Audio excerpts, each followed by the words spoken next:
नमस्कार दोस्तों। वेस्ट बंगाल की जो हालत है आज की डेट में हमारे सबके सामने है। वेस्ट बंगाल मर रहा है, कट रहा है और उसे समझ नहीं आ रहा कि अब आगे जाकर होगा क्या। क्या ये बांग्लादेश बनेगा? क्या भारत का हिस्सा बनेगा? क्या ग्रेटर बंगाल का पार्ट बनेगा? और जो वहां पर तरक्की होती थी पूरे भारत की, जितनी भी मल्टीनेशनल कंपनीज हैं उन सबके रजिस्टर्ड ऑफिस बंगाल में होते थे। फैक्ट्रियां बंगाल में थी। यानी कि एक एपिसेंटर जो आज की डेट में मुंबई है कमर्शियल का, वो कहीं कलकत्ता होता था। आज एक भी चीज वहां पर नहीं बची है। वेस्ट बंगाल ने बड़ी ही खूबसूरती से हर चीज को अपने हाथों से डिस्ट्रॉय किया है। अब इसका कारण क्या है, इसके ऊपर डिटेल में बात करेंगे कि क्या ममता बनर्जी इसके लिए रिस्पॉन्सिबल है या हिस्ट्री के पन्नों में कोई चीजें छुपी हुई हैं। मंजरी जी ने फिर दोबारा से पूरी रिसर्च करी है और इसको उजागर करने की कोशिश करेंगे कि आफ्टर ऑल वेस्ट बंगाल की बदकिस्मती शुरू कहां से हुई और ये खत्म कहां पर जाकर होगी। Manjari ji, thank you so much for joining today. Thank you for having me. Actually Mamata नहीं, ममता से पहले जो लेफ्टिस्ट गवर्नमेंट थी, एक समय था जब पिक्चर बना करके हम उद्योगपतियों को गाली देते थे और ये बताते थे सबको कि अगर ये उद्योगपति है और ये अमीर है, इसका मतलब है ये एक विलन है, इसने कुछ गड़बड़ रास्ते से जनता को चूज करके, लोगों का शोषण करके पैसा कमाया है। और ये इमेज हमने पूरे भारत में बना दी। इसका नतीजा क्या हुआ? लोग अपनी मुफलिसी सेलिब्रेट करने लग गए। और अगला स्टेप ये था कि उद्योगपति जब उनके राज्य से भाग रहे थे, तो उनको समझ में नहीं आया कि उनकी तरक्की, उनकी लक्ष्मी राज्य से भाग रही है। आप तब सेलिब्रेट करते थे जब अमेरिका का राष्ट्रपति अपने राज्य के उद्योगपतियों को लेकर के आता था, तो आपको उसमें कोई दिक्कत नजर नहीं आती थी। लेकिन भारत में आज भी अगर अडानी के हिसाब से एक पॉलिसी बन जाए, क्यों? क्योंकि उसको भाई, अगर वो एक पोर्ट हैंडल कर रहा है तो उसमें सुविधा चाहिए होती है। लेबर लॉज अगर हड़ताल करके वो पोर्ट बंद करा देंगे तो भाई भारत का नुकसान है ना। एक्सपोर्ट होने में दिक्कत होगी, इंपोर्ट होने में दिक्कत होगी। जो सामान जा रहा है उससे कमाई नॉर्मल भारतवासी की है। अगर जो इंपोर्ट आ रहा है वो टेक्नोलॉजी किसके लिए है? नॉर्मल भारतवासी के लिए।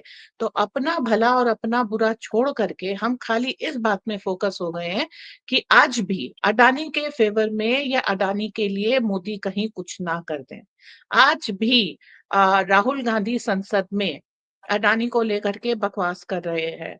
मतलब एक आदमी को मोदी का मुखौटा पहना दिया, दूसरे आदमी को अडानी का मुखौटा पहना दिया, और जैसे वो नुक्कड़ नाटक खेलते हैं ना, वैसे जो है वो पार्लियामेंट के बाहर छिछोरी हरकतें कर रहा है कि आप उससे। लेकिन ये शुरुआत जो सारी हुई थी, ये वेस्ट बंगाल से हुई थी।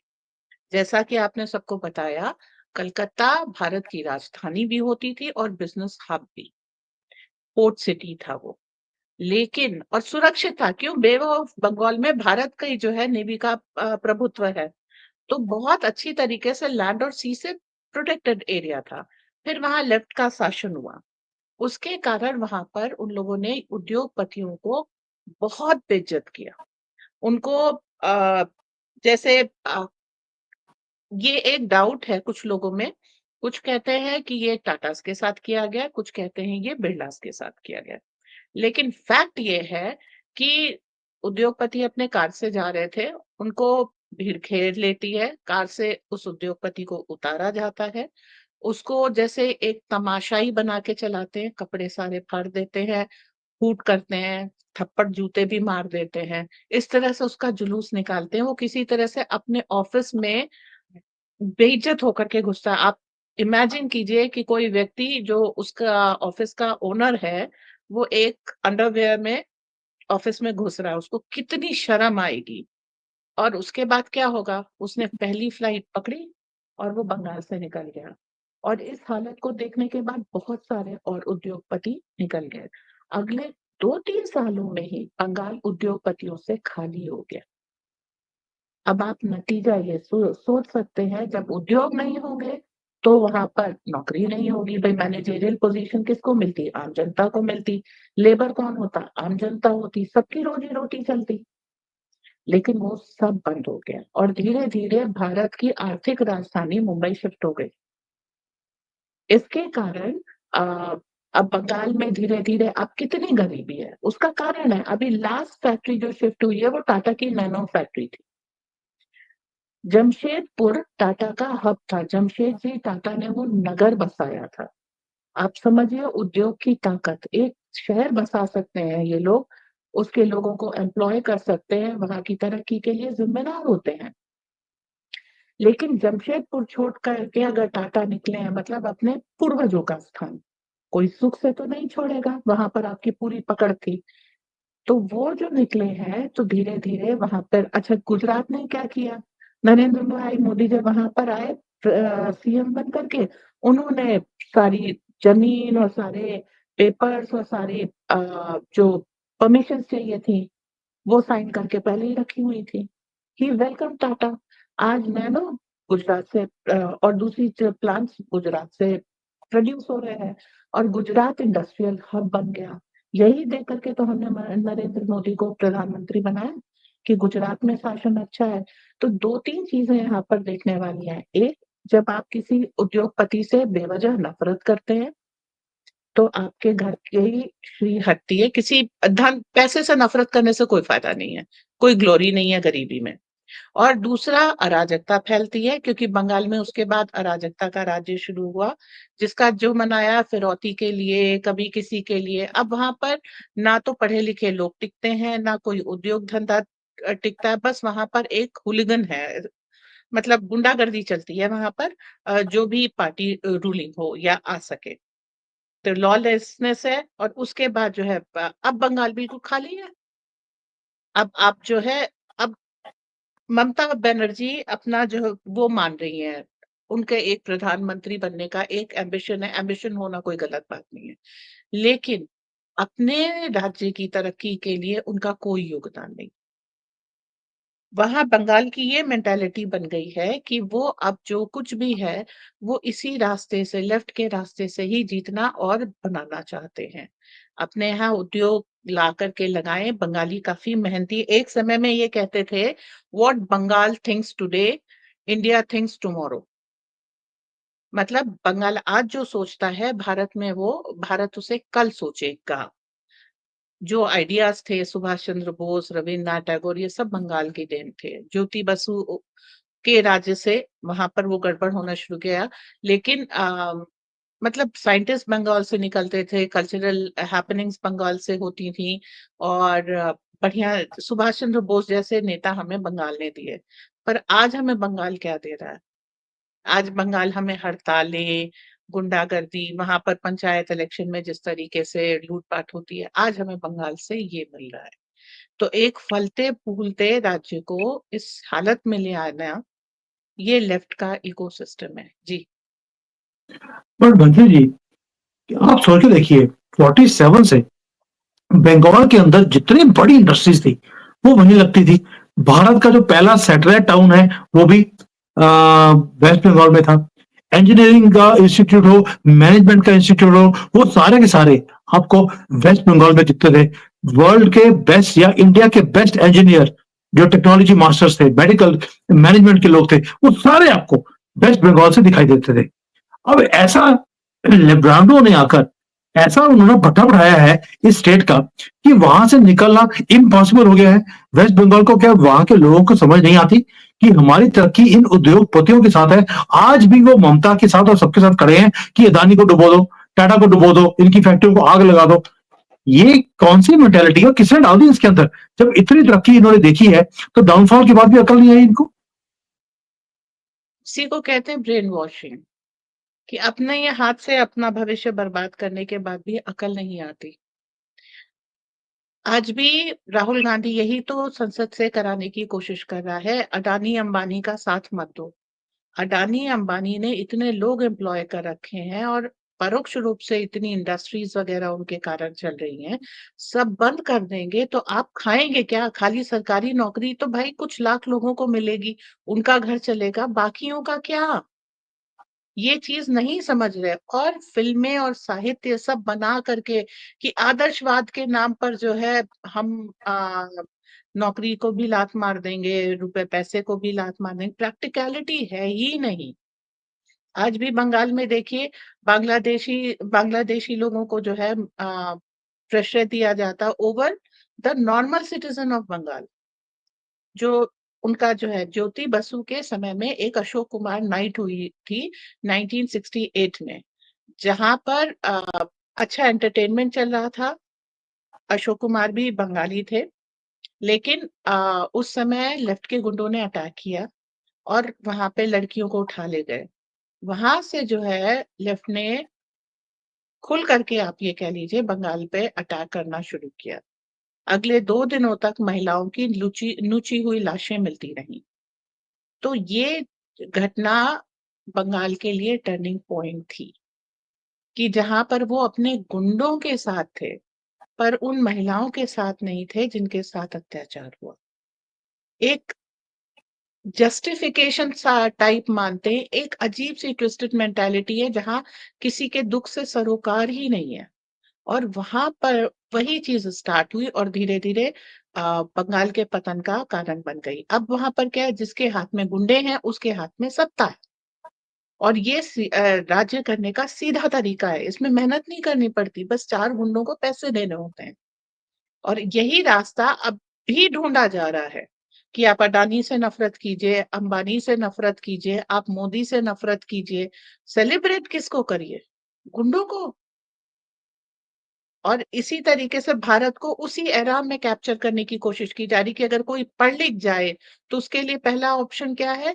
Take a flight out of India, brain drain. आप वहां यहां से निकलिए किसी भी तरीके से, क्योंकि यहाँ पर कुछ नहीं हो सकता। आप जब भारत में रहते होंगे, याद कीजिए, एक समय ये होता था इस देश का कुछ नहीं हो सकता। ये एक क्लियर कट मेंटालिटी थी। उससे किसी तरीके से 10 साल में मोदी जी लेकर के आए हैं बाहर। और जितना भी विपक्ष है उसके पास भारत के विकास की कोई ब्लूप्रिंट नहीं है, कोई भी तरीका नहीं है जिसमें ये कह दें कि हाँ, हम इस तरीके से भारतवासियों का विकास करेंगे। उनकी 2 बातें हैं। एक, जितने उद्योगपति हैं, जितनी तरक्की है, इससे नफरत करो। 2, हम जब सत्ता में आएंगे तो तुमको इतनी फ्रीबी दे देंगे, मुफ्त की बिजली, मुफ्त का ये, ठीक है। और 3, अ, अराजकता को बढ़ावा, ताकि हम सत्ता में बने रहें। इसके अलावा उनके पास कोई नहीं है। और मोदी इसके विपरीत, हमारे पास ट्रेन की इंडस्ट्री नहीं थी, आज हम ट्रेनें एक्सपोर्ट कर रहे हैं। हमारे पास डिफेंस इंडस्ट्री नहीं थी, आज हम डिफेंस इक्विपमेंट एक्सपोर्ट कर रहे हैं। ये पिछले 10 सालों में हुआ है। नई इंडस्ट्रीज खड़ी हो गई हैं, नए उद्योग धंधे बन गए हैं। तो ऑफ कोर्स ये मतलब जॉबलेस ग्रोथ तो नहीं हो सकती ना, लोगों को इसमें जॉब भी मिलेगा, आगे अपॉर्चुनिटीज और बढ़ेंगी। तो एक विकास का रास्ता है, समरसता का रास्ता है, और एक ये गुंडागर्दी का रास्ता है। जो भारत का विपक्ष है, अनफॉर्चुनेटली गुंडागर्दी के अलावा उनको कुछ नहीं आता है। और वो संसद में नौटंकी कर रहे हैं, सड़क पे नौटंकी कर रहे हैं। भारत की संसद चलने का मतलब है वो कानून बने जिससे भारत का विकास हो। वो संसद रोक रहे हैं, मतलब आपकी और मेरी तरक्की रोक रहे हैं। हमारे बच्चों के लिए फ्यूचर में आने वाले वो लॉज जिससे वो उनको आसानी हो अपना करियर बनाने में, वो रोक रहे हैं। हमारे बच्चों की अच्छी शिक्षा, सभ्यता, उसको रोक रहे हैं। ये सिर्फ हमारा नहीं, हमारे बच्चों के भविष्य को रोक रहे हैं। इसके लिए हमको इनके विरोध में जाने की आवश्यकता है। जी।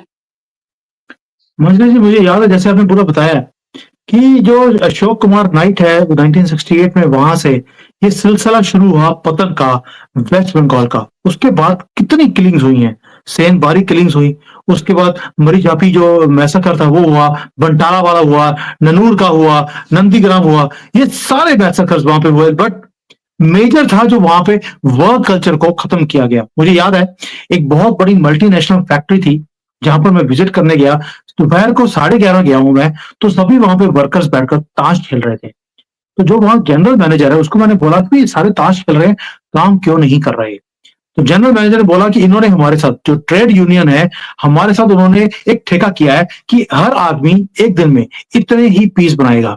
ये सुबह आते हैं, पहले 2 घंटे में ये वो पूरे पीस बना लेते हैं, उसके बाद ये बैठकर ताश खेलते हैं, हमारे ऊपर हंसते हैं। थूकते भी हैं जब हम पास में से निकलते हैं। तो मैंने कहा ये घर क्यों नहीं चले जाते? वो कहता है घर इसलिए नहीं जा रहे क्योंकि 3 बजे इनको फ्री में चाय मिलती है एक। जैसे ही चाय पिएँगे ये उसके बाद घर जाएँगे। ये वो चाय की वेट कर रहे हैं 3 बजे जो इनको फ्री में मिलनी है। आप सोच कर देखिए, ये वर्क कल्चर बना दिया गया वेस्ट बंगाल के अंदर। इसीलिए वहाँ पर जो है जिसको बोलते हैं कि कोई भी फैक्ट्री लगाने को तैयार नहीं था।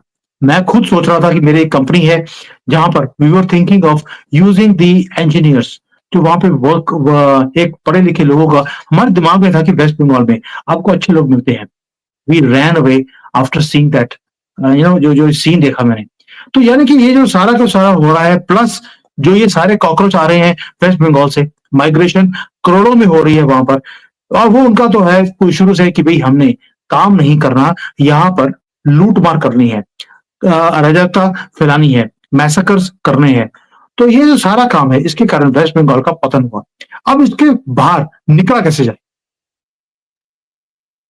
निकलने का सिंपल तरीका है, अडानी से इस समय बात कर रही है। जिस अडानी के खिलाफ संसद में सारे लोग खड़े हो रहे हैं, कांग्रेस भी अपने राज्य में, अभी तेलंगाना गवर्नमेंट ने भी जो कांग्रेस की है अडानी से पैक्ट किया है।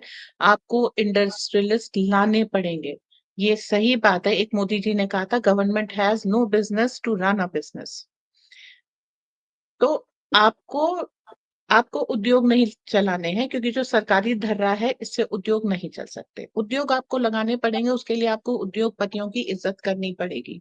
अडानी अंबानी को इज्जत देनी पड़ेगी, उनको बुलाना पड़ेगा, उनको डिस्काउंट्स देने पड़ेंगे, ताकि वो वहां पर कुछ फैक्ट्रीज लगाएं जिसमें लोगों को काम मिले और आपके राज्य को तरक्की मिले। यही अकेला तरीका है। चूंकि आपने पूरे जतन करके उद्योगपतियों को भगाया है और प्रदेश को जो है एक बीमार राज्य बनाया है। उद्योगपति को भगाने के बाद अगर आप फ्री बीज देते हैं तो आप बीमार राज्य बनाने की ओर बढ़ रहे हैं। आपको यही उलट करना है। आपको अगर कोई डिस्काउंट देना है तो एजुकेशन में दीजिए, कि इंसान को पढ़ाई के लिए उतनी ज्यादा फी वगैरह ना देनी पड़े।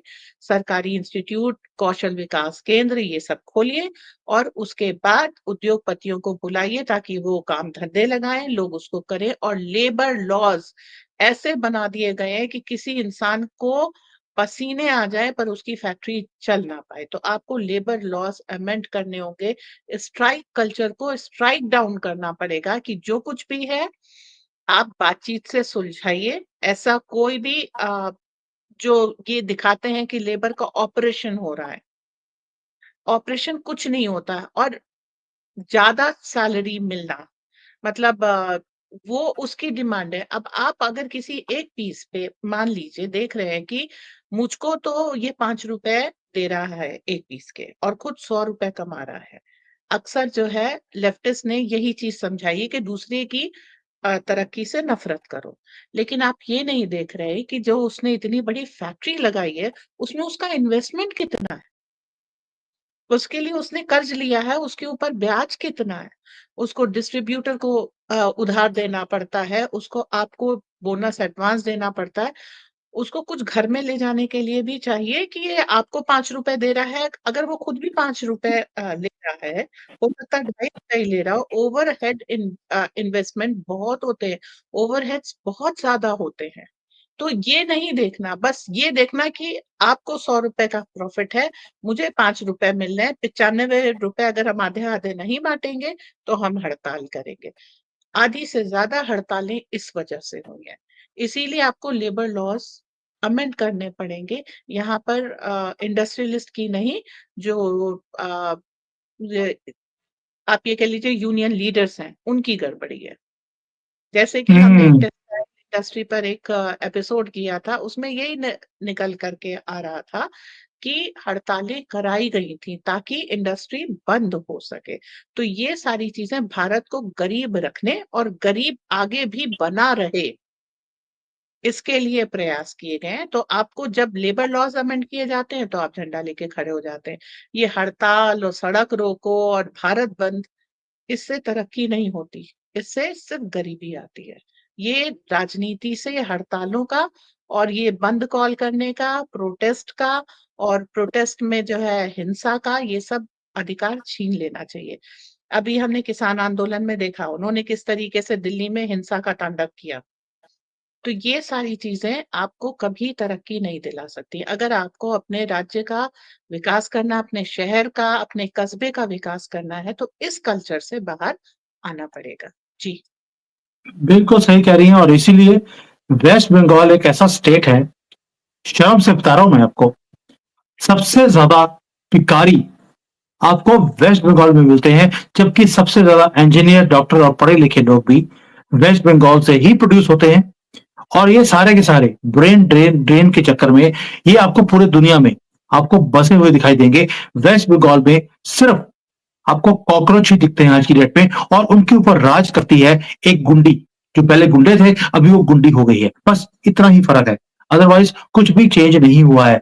और सभी लोग बोलते हैं भारत में मोदी जी ने वेस्ट बंगाल को ठीक करने के लिए क्या किया।